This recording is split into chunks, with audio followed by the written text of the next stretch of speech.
ठीक है, श्योर, मुझे कोई प्रॉब्लम नहीं है। आफ्टर ऑल मैं कौन सा झूठ बोल रहा हूँ। मानव रेड्डी की बात सुनने के बाद वीर कैजुअली अपने कंधे उचकाते हुए उसे कहता है।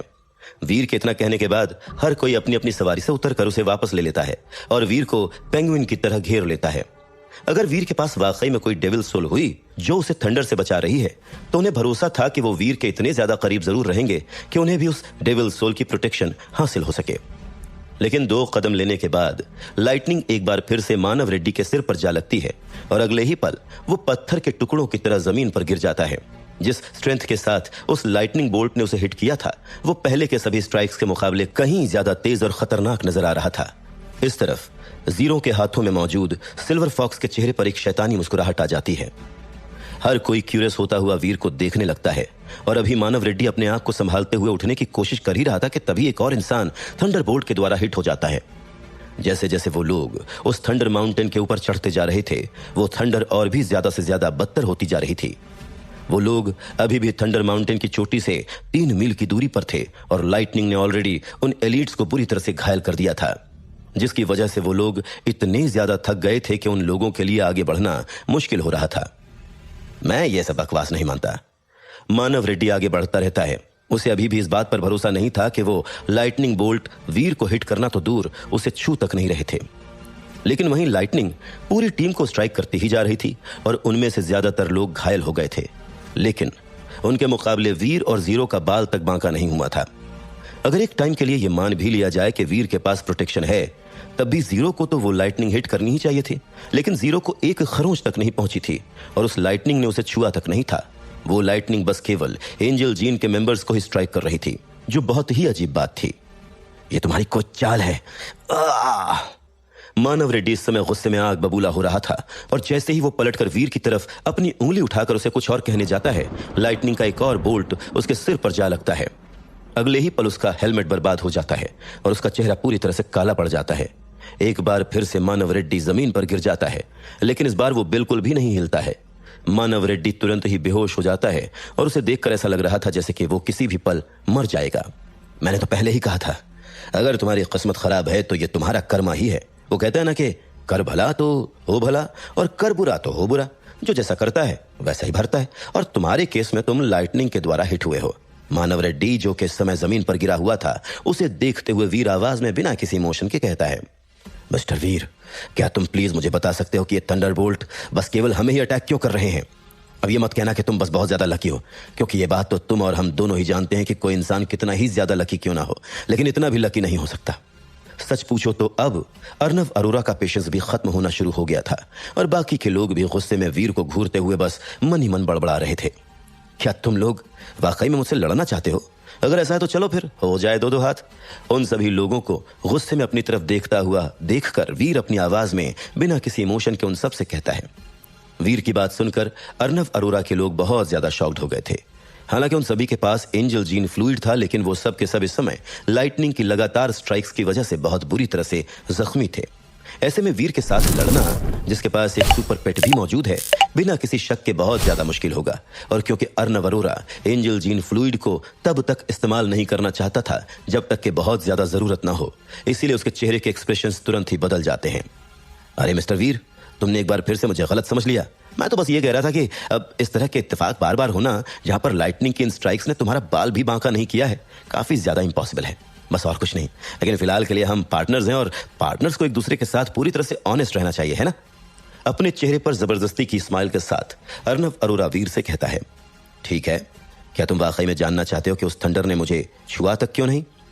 अपने चेहरे पर स्माइल के साथ वीर अर्नव अरोरा से पूछता है। हाँ, प्लीज बताओ हमें। अर्नव अरोरा अपनी आवाज में पोलाइटनेस के साथ वीर से कहता है। लेकिन अर्नव अरोरा की बात सुनकर वीर उसे मुंह से कोई जवाब नहीं देता है। वो बस ऊपर की तरफ देखता है और एक और थंडरबोल्ट को नीचे आते हुए देखता है, और जैसे ही वो नीचे आता है वो उसकी तरफ अपना पंच मार देता है। अगले ही पल वीर के पंच से लाइटनिंग निकलती है, जो अपनी तरफ आने वाले बोल्ट को इंपैक्ट कर देती है। बदले में जो एक्सप्लोजन हुआ था उसने सभी को जमीन पर गिरा दिया था। उन सभी के चेहरे का रंग उड़ गया था और उनमें से ज्यादातर लोगों के मुंह से खून निकलने लगता है।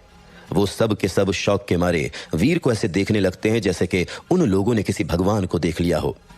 उनकी इतनी हिम्मत कि वो ये सोचे कि वो मुझे हिट कर सकते हैं।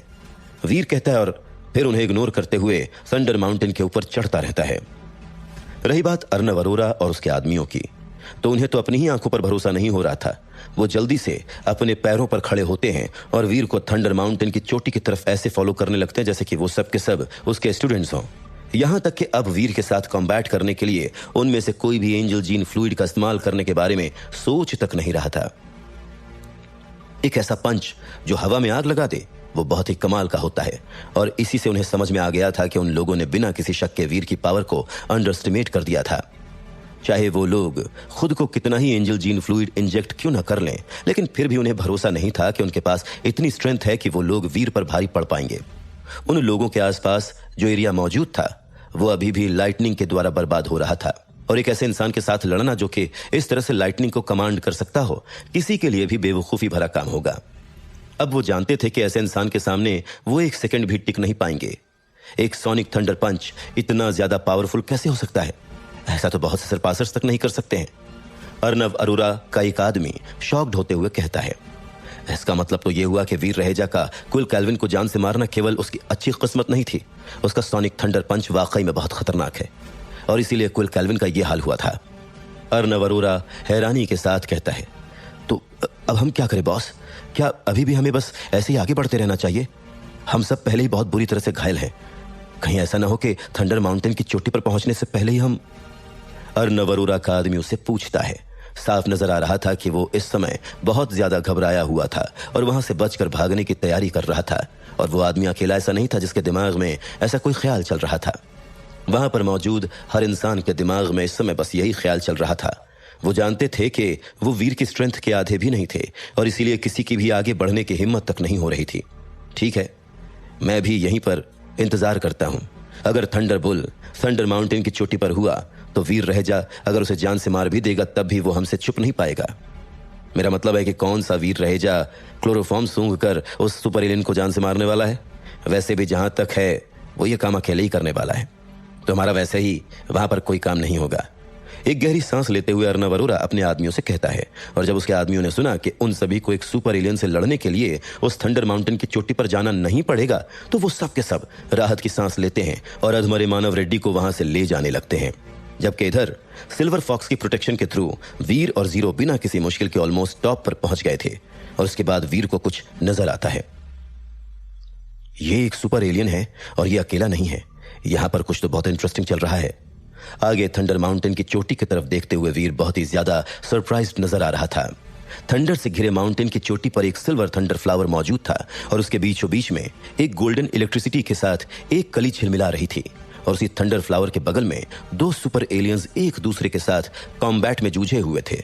दाहिनी तरफ एक 3 मीटर लंबा बुल था जिसकी सींगें हरे रंग के साथ चमकती हुई इलेक्ट्रिसिटी के साथ कड़कड़ा रही थीं, जिसकी वजह से और ज्यादा से ज्यादा थंडर उस थंडर माउंटेन पर बारिश की तरह बरस रहा था। और बाईं तरफ एक फॉक्स मौजूद था जिसकी 3 पूंछें थी। उसकी स्नो व्हाइट पूंछें तेजी से हिलते हुए लाइटनिंग का एक फील्ड जनरेट कर रही थीं। उसे देखकर ऐसा लग रहा था कि सिल्वर फॉक्स और थंडर बुल की ही तरह वो भी थंडर को कंट्रोल कर सकता था। इस समय वो दोनों थंडर एलिमेंट्स के सुपर एलियंस एक दूसरे के सामने खड़े हुए थे। दोनों में से कोई भी आगे नहीं बढ़ रहा था, अपनी अपनी जगह से हिले डुले बिना। वो दोनों सुपर एलियंस एक दूसरे को एक टक देखते जा रहे थे, और बीच बीच में उस एक चीज को भी देखते जा रहे थे जो उन दोनों के बीच में दुश्मनी की वजह थी, यानी कि थंडर माउंटेन की चोटी पर मौजूद वो फ्लावर।